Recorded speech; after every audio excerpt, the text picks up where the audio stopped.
This is Professor Antonio S. Marajas, and this is Advanced Digital Technique.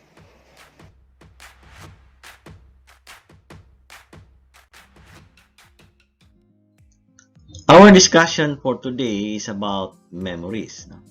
So, we define memories as a section of a computer where the programs and data are stored before calculations begin.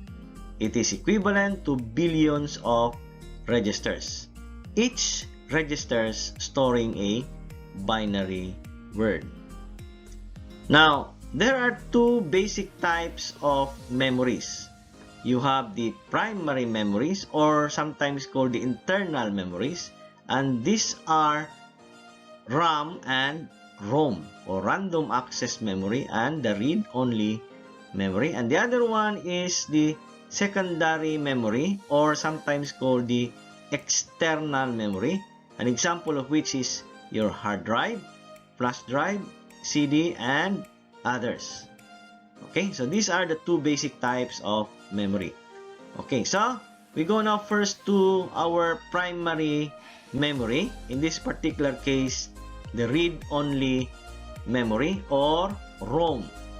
ROM is equivalent to a group of registers. Again, it is equivalent to a group of registers, each registers permanently storing a binary word.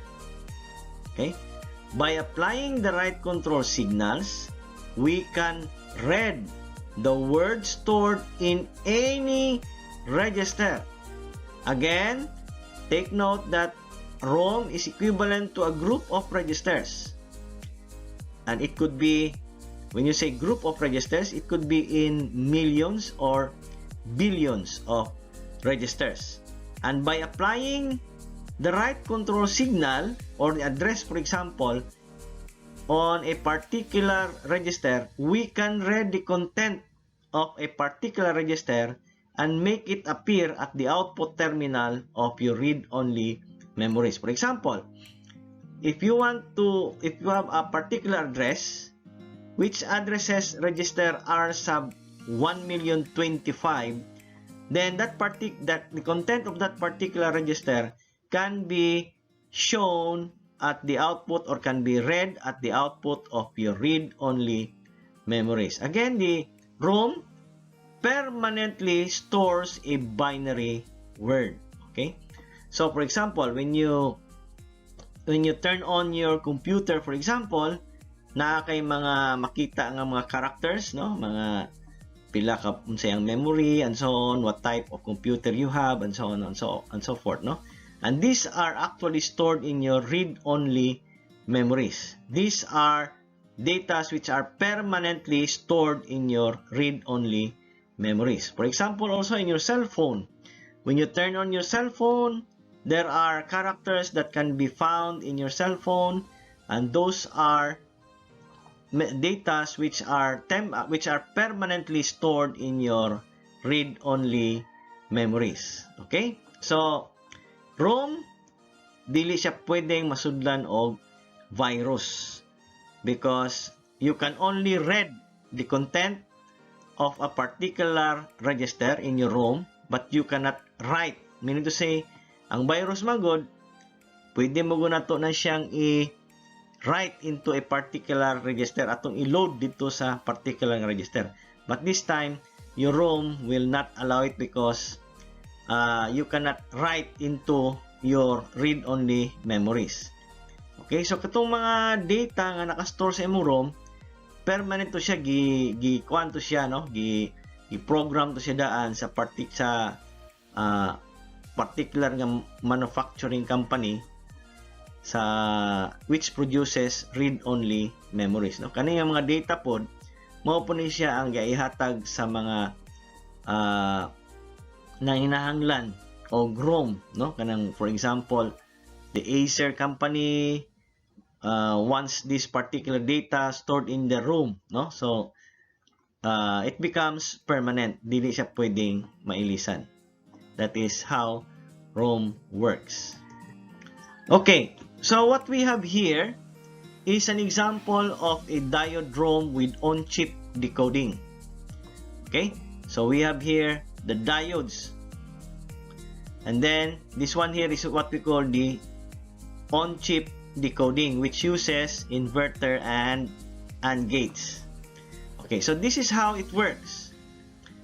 For example, if you want if your address, for example, A sub 2, A sub 1, A sub 0 here is equivalent to 0, 0, 0. So what will happen is that this is A sub 2 is 0, A sub 1 is 0, and A sub 0 is also 0. 0 will pass here, so that means that this is 0, this is also 0, the AND gate will produce 0, another AND gate will produce a 0. Whereas here, when a 0 passes through an inverter, the output here of one of your AND gate is 1. This one here, it passes through an inverter again, the 0. It becomes 1. Inverted again here, it becomes 1. So the output of this particular AND gate here, which is represented by register R sub 0, will produce an output which is equal to 1, because all inputs here of your AND gate is equal to 1. So if this is equal to 1, that means that this particular line here and this line here are not connected. So if the output of your AND gate is 1, then it will pass, since they are not connected, that means that the output here of D sub 3 will be equal to 0. Whereas in this particular line here, this line and this line here, you have an inverter. I mean a diode component. So if there is a 1 that passes through here, the diode becomes forward bias. So the current will flow here, and the output D sub 1 will D sub 2 will produce a 1. And so as this one here, forward bias, the output D sub 1 is 1. Excuse me. Then here, you have the output, you have a diode here, then forward bias, the output here will be equal to 1 also. So the output here of your read-only memory will be 0, 1, 1, 1, which is this particular output. Okay?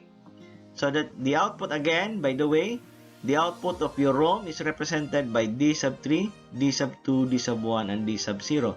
So this is what is meant by our definition previously about ROM, no? By applying the right control signal here, that is the address, you can read the content of a particular register, in this particular case, register R sub 0, to be read at the output terminal of your read-only memories, in this particular case represented by D3, D2, D1, and D sub 0. So only this particular AND gate will provide an output of 1, while the rest of this AND gate will produce 0. Okay? So that is what is meant by the note here.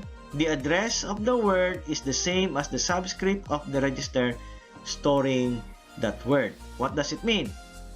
That means that the address of this particular register here, for example, address is 000, okay, that is the address. It is the same as the subscript of the register, R sub 0, because 000 here is equivalent to 0 in decimal value. So that is equivalent to the subscript of register R sub 0, which contains the binary word 0, 1, 1, 1. Okay? So here it says if the address is A2, A1, A sub 0 is 000, then the output D3, D2, D1, and D sub 0 is 0, 1, 1, 1 here, which is actually the content of register R sub 0. So if you have millions of registers inside your ROM or read-only memories, by addressing by applying the right control signal or address, you can read the content of a particular register, no? The word stored in a particular register on that particular address. Okay? So another example, let's say if A2, A1, and A sub 0 is 1, 0, 1. So this one here, A2 is 1, A1 is 0, A sub 0 is 1. So 1, 0, 1. What particular register is being addressed here? That is register what? R sub 5. The register R sub 5. Let us see. If this is 1, so directly connected here, so that means that this AND gate will produce a 1. One of the terminal will produce a 1. Then you have 0. It passes through an inverter. Then it becomes 1 here also. Then you have A sub 0 is 1. 1 also. So the output of this particular AND gate is 1. So you have, the output becomes, there is a diode here. So it becomes 1. Then no diode, 0, 0, and then you have 1. Okay, so that is the output of your read-only memories. Okay, so the content or the address of the word is the same as the subscript of the register storing that particular word. Okay, so if you want to store a particular binary word inside your read-only memories using a particular machine, all you have to do is to place a diode, no? If you have, for example, 0, no diode here. If you have 1, 1, 1, then there will be a diode here, connected, diode, another diode. So, kung naay diode, that means it is 1. Kung walay diode, that is equal to 0. So, that is how to store a binary word inside your diode ROM with on-chip decoding. Okay? So only one gate here will produce an output of 1 every time there is address here specified in the values of A sub 2, A sub 1, and A sub 0. Now this particular diode ROM with on-chip decoding is actually represented by this symbol here. You have an 8x4 read-only memories. So pasabot ani. This means that this ROM can store 8 binary words, no? 1, 2, 3, 4, 5, 6, 7, 8 binary words with 4 bits per word. 1, 2, 3, 4 bits per word. So you have an 8x4 ROM. Okay? So this is what is meant by this particular symbol here. Okay, so what we have here is the general symbol of a read-only memory, no? So this is an M by N read-only memory. M stands for the number of binary words and N stands for the number of bits per word. Okay, so you have the address and your output of your ROM represented by D. So example, if you have a 64 by 8 ROM, what does it mean? So for example, question number 1, how many binary words can be stored in the memory? So how many binary words? That is M, number of binary words, that is equivalent to 64 binary words. So the next question is, how many bits per word are stored in each register? So you have here 8 binary bits per word. Okay? That is 64 by N. N stands for the number of bits per word. So that is equivalent to 8 bits per word. Then, question number 3. How many registers are needed by the ROM 64 by 8 ROM? No? How many registers are needed?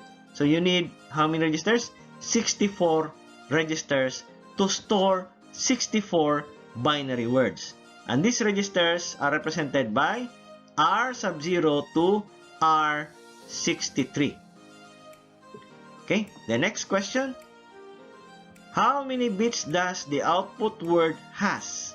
So you have here 64 by 8. So you have 8 bits. Okay, 8 bits the output of your ROM. And that is represented by D7 to D sub 0. That is 8 binary bits. Question number 5. How many bits do we need for our address to satisfy our memory? So how many binary bits ang atong address? Okay? So the solution is this one here. You make a series of 1, 1, 1, 1, 1, 1, 1 here.